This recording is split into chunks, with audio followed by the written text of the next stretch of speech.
Hey everybody out there in the internet world, welcome to our Phil Long Toyota podcast. Darby, does this podcast have a name? It does. It's the We Are Trinidad Podcast. Oh, okay. So that's a good one because we are Trinidad, aren't we? Right. We are from Trinidad. Yes. We grew up here. We went to school here. We, live here. We moved away for a while. Both of us came back, and we're here. We are Trinidad still. And we're selling cars in Trinidad. Yeah. And all over the country. Yes. Don't worry about it being just in Trinidad. We'll do it all over the country and we'll deliver it to you. So don't you worry about that. Yeah. So Darby, tell me, I've been in this car business a while, but how did you get in it? So both Paula and I don't have conventional paths into the car business. I think a lot of people kind of find this pretty quickly out of college or high school, and they know if it's something for them or not. I personally had no intention of being in the car business. I started in the fall of 2019, and I came here I was a social worker and a teacher beforehand. I was also a yoga teacher, and in Trinidad, the yoga studio is also owned by the general manager of Phil Long Toyota. So I was looking for a change. I was looking for somewhere where I could make money. I was looking for a place that would satisfy my multiple interests, and I really enjoyed spending time at the dealership. I used to come here to make copies of flyers and stuff for the yoga studio that I was managing, and I really liked the environment. I liked the people. I liked Paula, and I had worked for and with Paula before when she had the newspaper, and I just knew that I wanted to be here and I wanted to be part of the Phil Long group because they were doing stuff in my community that I had never really seen before. Investing money in a huge way and renovating old buildings and creating beautiful spaces where nothing was before, or where maybe a parking lot or an alleyway was before, or a building that was falling apart. And I really wanted to be around that energy and that space. Paula, how did you get into the car business? Well, it was also something I never considered. I was in the newspaper business for 28 years, and when I pretty much was forced to close it, I got called by Mount Carmel, and they said they wanted me to do some public relations for them, and I thought, well, okay. And then I interviewed with like 4 people, and I'm like, how many interviews does it take to get a job around here? Anyway, the last interview was Jay Chimino, and he said, I don't want you to do that. I want you to sell cars for me. And I'm like, oh, Jay, I don't want to sell cars. And he told me a very wise thing. He said, don't poo-poo the car business. You can make a lot of money. And so he said, go talk to Lisa. So I came up and talked to her, and I was not in a very good place. I cried half the time, half my interview with her. But then she said, well, where'd you get your nails done? Who cut your hair? And I said, I could work for this chick. And so I've been here now for 13 years. So I've been here almost as long as Lisa's been here. And, my career, all my careers that I've had over my lifetime, and there's only been a few, but they've all been in sales. So it came naturally to me. The selling part came natural to me. Now I'm in the management position, and that was, something that I'm not always wanting to do so much because different personalities, blah, blah, blah. But anyway, selling has always come very natural to me, so it wasn't a big stretch to be able to do car sales. It just sales is sales. You have a process. It doesn't matter if you're selling shoes, cars, refrigerators, real estate. It's all the same process. So it's a great place to work, and we're always looking for new salespeople. So if you're ever interested in selling cars and making money, please come and see us because we're always looking for people. Totally. And Paula actually worked at all 3 different locations. I've only worked at this location, but in the 13 years that you've been here, I think that the business has evolved even in that short amount of time. Yes. I was here in 2019. It evolved in 2020, and in 2019, due to the pandemic and the technology and the rise of social media. But when Paula started, she created the internet department. It was very new at that time. I think they were just now starting to see third-party lead sources come up, starting to receive online leads coming from maybe outside of our area. Talk a little bit about how you saw the potential in that and how you started to create that vision. Well, you're right. I was working up there by Walmart. That abandoned dealership now was where I first started. And I started in October. And in December, Lisa said, "I'm making you internet manager." And I'm like, what? What's that? And we didn't have really any leads or anything. I mean, we started kind of getting little dribs and drabs of them. But I spent, probably 4 years doing that job. And I got to the point where I didn't ever take a customer who walked through our front door. However, internet was my front door. And just built that department up and saw that people were ready to buy online. I mean, how many times have you bought something that you've never seen, like a car? I mean, people didn't do it, and now they do it every day. I mean, we have so many internet customers right now. It is amazing all the traffic that we generate just through our internet department. And the process is a little bit different because they're not in front of you. They're not touching and filling the car.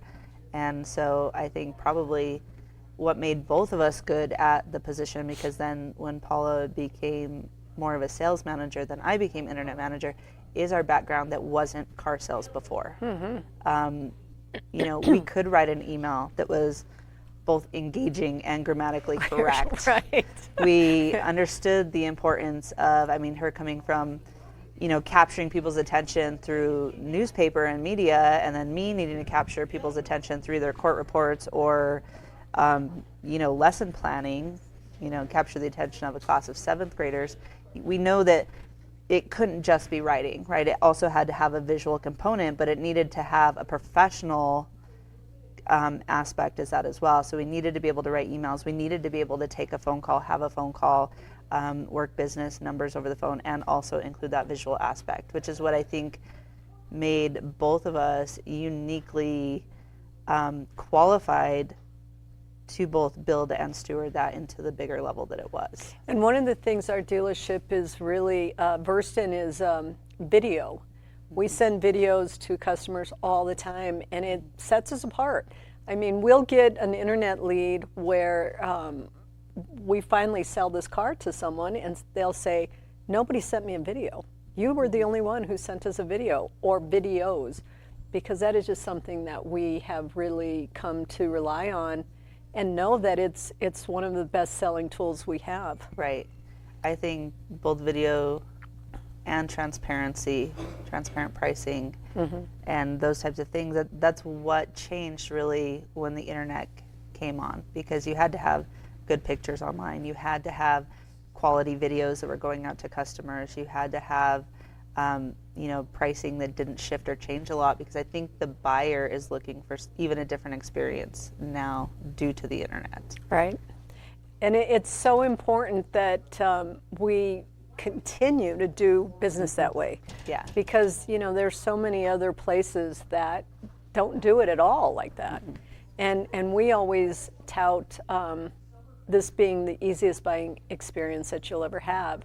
And it truly is. I mean, I sold a car to a guy in Denver that was kind of leery. And it was just last week. Yeah. He was kind of leery, like, I've never bought a car online before. Oh, relax. We do this every day. Yeah. And at the end, he just thought it was the greatest. Yeah. And he said, next car I buy, I'm coming to you guys. So that is something that really makes us feel good when we do it right. Yep. And they come back, and then they send friends and family. Right. No, it was pretty cool. And then just a little shift that happened when I became it, just being a little bit different generation, having really used social media. That's the like she had already built such a strong department and organization and, expectations and level of professionalism that she trained all of us, and thank God, because we were poised for COVID, where I don't think a lot of dealerships were. Exactly. And I, when I came on, I remember it was in October, and we were like hit 50 cars, and it was so exciting. And then after that, I think COVID shifted it, and then we really became averaging 70 cars per month at that point. But social media was a big piece of that as well, which I didn't know what to do when I first started.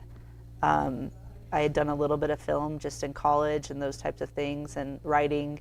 And so I was able to bring that to social media, both with vehicle walkarounds and humorous videos and different things. And then we had sales staff come on, and that became the expectation as well. Mm-hmm. So I think that's one of the things when we do interview people is, what are you looking at? Because yes, there's third-party lead sources, but with a third-party lead service like KBB, you are competing with multiple different dealerships, right? Everybody's cars are on KBB. So if somebody's looking for a RAV4, you're going to get it. Corwin in Colorado Springs is going to get it. Toyota of Colorado Springs is going to get it. Maybe somewhere in Santa Fe is going to get it. And then also every Honda dealership and Subaru dealership is also going to get that lead as well. Probably Hyundai, anything that is kind of within that same umbrella is also going to receive that new car lead. So then you're really competing and, standing out. Then you have price and you have video, and then you have your communication, right? So you have to be the best one on the phone. You have to be the best one with the video, and then you have to be able to go to your social media and say, okay, this person actually sells cars. This is a legitimate salesperson, and I like them or I don't like them. So they're not only researching the product, but they're also researching you as well. Right. And it was been a really fun way. And I think a lot of our new salespeople are really strong in the social media department. Mm-hmm. And so, where we were tracking calls and videos, now we're tracking calls, videos, and posts. The social media is something that I was not really paying all that much attention to.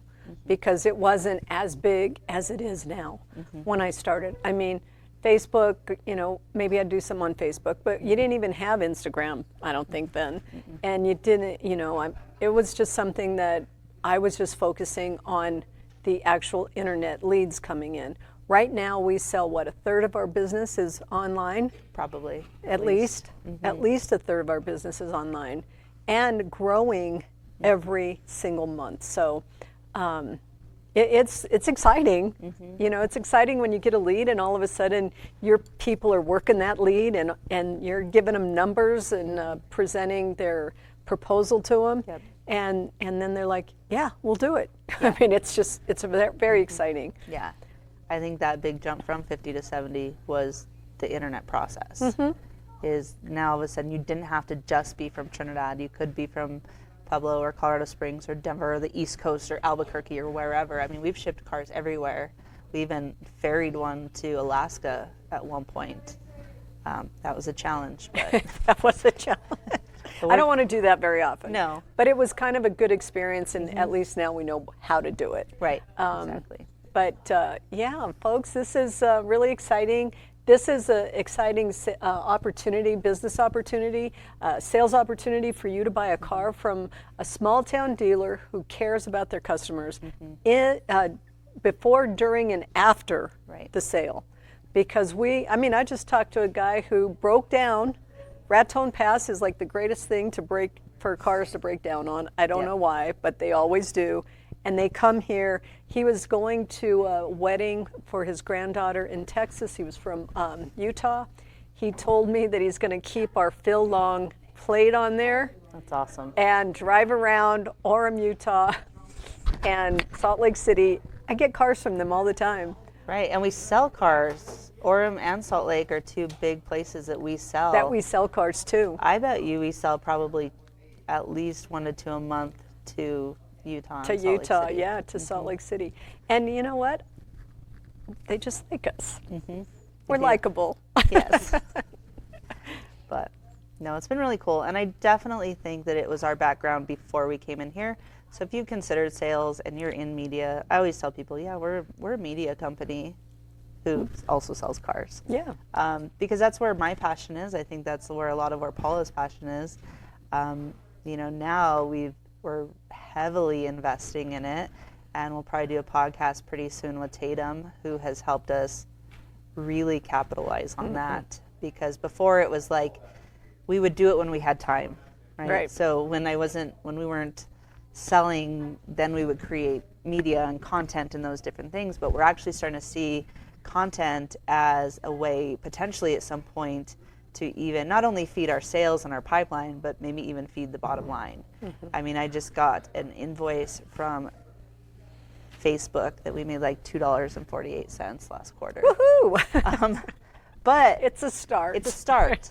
And we had a post that is now up to 500,000 views. That was our first time breaking past that 250,000 view range. And so obviously cars is still our primary goal, objective, passion, everything. But it's a different game now, and it's a really fun game to be a part of. I agree. Yeah. Well, that's it, guys. This is what we do and how we do it. And please like and share this video. Yes. Give us a like, share it, and we'll see you next time.